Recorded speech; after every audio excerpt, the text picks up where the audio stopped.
know the introduction did not have that Latino music sound and characteristics, but it does have to deal with the topic of music.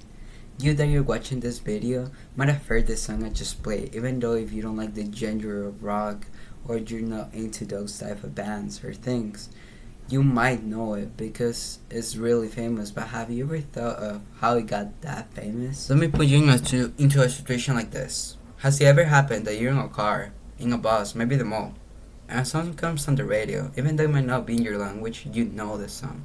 Well, that's one way how music in our industry has grown to a point where it has expanded into all parts of the world. But I would like to focus on a main area that is increasing daily thanks to new artists and people contributing to it. Latin music and how it's fitting into American culture thanks to effects such as migration, technology, and more.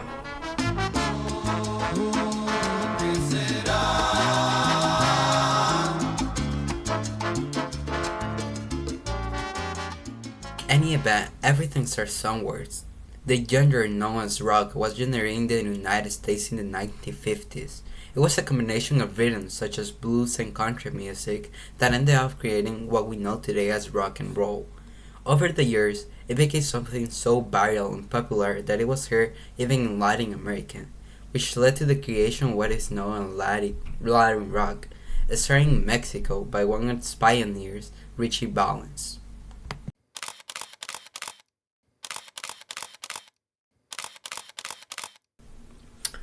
The genre was also known at the time as Chicano rock, that combined lyrics of Mexican folk with the added sound of classic rock. La Bamba, a really good and almost every Latin person you might know, has a knowledge about this song.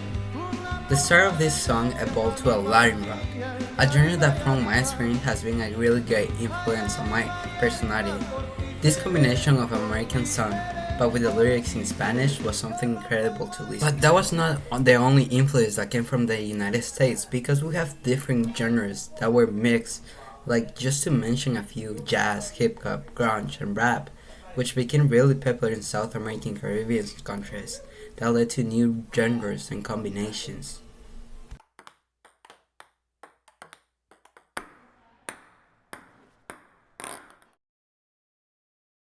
A good way to see the topic is like a ping pong game between American and Latin American. The rockers are the artists of each genre and the bold the music and how it is transported from one side to the other one. American started the match with some of the genres like rock and things like that. And now for the moment Latin American is returning the ball back to the Americas. That means, for example, with the reggaeton genre, that one of its artists is like Bad Bunny, that made history with his albums Un Verano Sin Ti, being the most listened album in 2022 in the United States, with revenue surpassing $1 billion. And that only continues to break records as it remains the most streamed album on Spotify with 15.9 billion. And not only that, but in general, how it has impacted American culture. Before, it was really difficult for someone from here to know a Latin artist. The most they might have known was Shakira, and only for some of her songs in English. But now they not only know him, but they also listen to him. And this leads to another direction from future generations to more artists and diversity in mixture of cultures.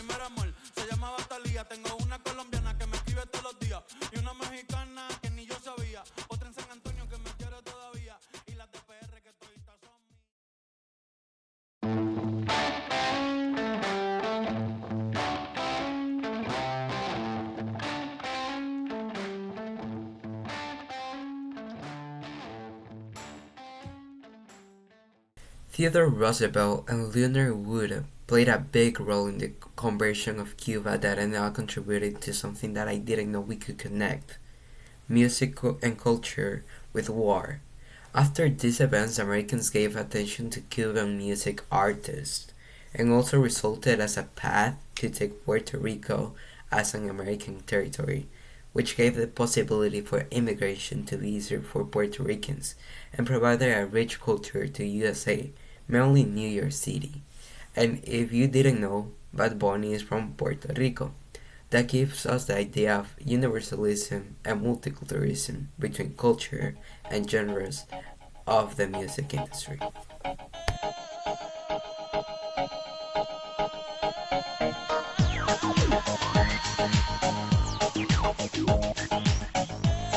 Thanks to the immigration of different Latin cultures to the United States, there's a significant change in how Latin Americans have transformed American culture, being the second most listened to language in 2023 in the United States, growing rapidly by 15% compared to the first half of 2022.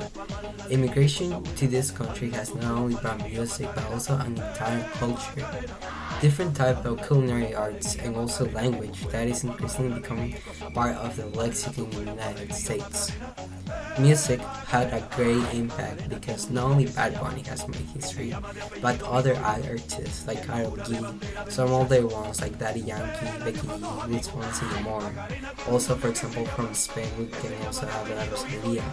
But at the end of the day, many artists decide to immigrate to this country because of the opportunity it offers, which also ends up believing some culture in the country, which, believe it or not, supports the American economy. We could also correlate the increase of Latin people living in the United States thanks to different countries' issues, which would make sense of why the numbers have increased and more people are getting to know different Latin artists and cultures, and gives us the reason why the United States every day is changing to a multicultural country rather than just one culture history country.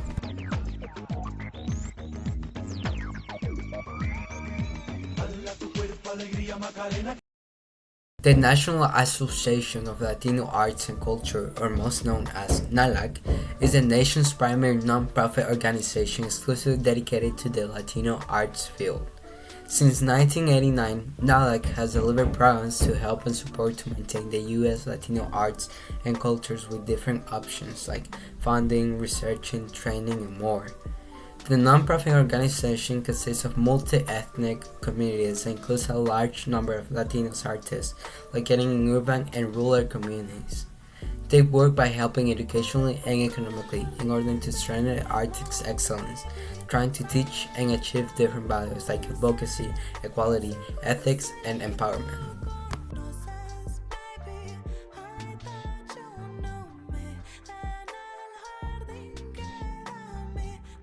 To understand better, based on 10 Equal Times News in 2016, where Bad Bunny was trying to build a career based on different features with artists, that was an event happening between Latin America, specifically Mexico, and the United States. President Donald Trump wanted to banish every person from that country and that they cannot enter to the United States in what Bad Bunny said. And I quote, Donald Trump, President of racism, your hate and tyranny, that is terrorism, don't stop. That fight, keep your fist raised, let it be known that is our home, that is our land.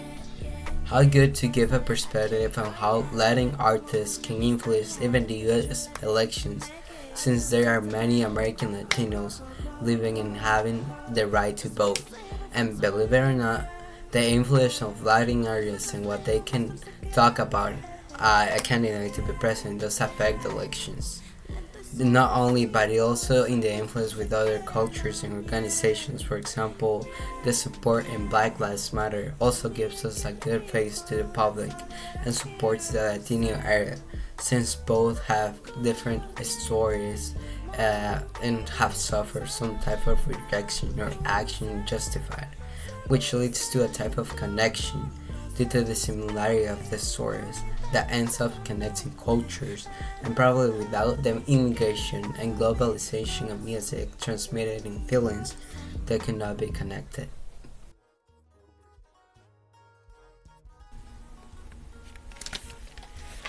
Although it may not seem like it, each gender connects a little one with the other one. Latin music has been and always will be a great inspiration for many artists. It is increasingly getting more attention and they have a little more respect for it. It must be recognized that all the musical barrios that have been created, it was thanks to other genres. So it was a creation with different types that ended up in a mix of music that is getting more listened to in all parts of the world, and technology helps it to globalize it. Although immigration cannot be left behind because it's a unique essence that reaches another country and demonstrates something new to the eyes of the cultures. That cannot be compared, and we should try to pay more attention to how unique our cultures are. Tu lindo cosquilleo y en mi mente un tema que aún no termino. Solo te sería infiel con la luna, pero ni siquiera no tiene tu estilo. No tiene tu estilo. El M. Te vi bailando, raspando el cemento de las plazas de mi barrio. Tu vuelta cautivaban la mirada de unos cuantos. Tal vez yo era uno más, pero decía que fuera mía. Mientras escribía que quiero besarte en la cama desnuda con ropa y cantarte poesía de esa que te escribo para vos nomás y hacer el amor solo con vos. Mirada penetrante, parece medusa. Movimientos de morocha y cara diosa. No vi ni tu blusa por tu cara hermosa y sé que no es excusa.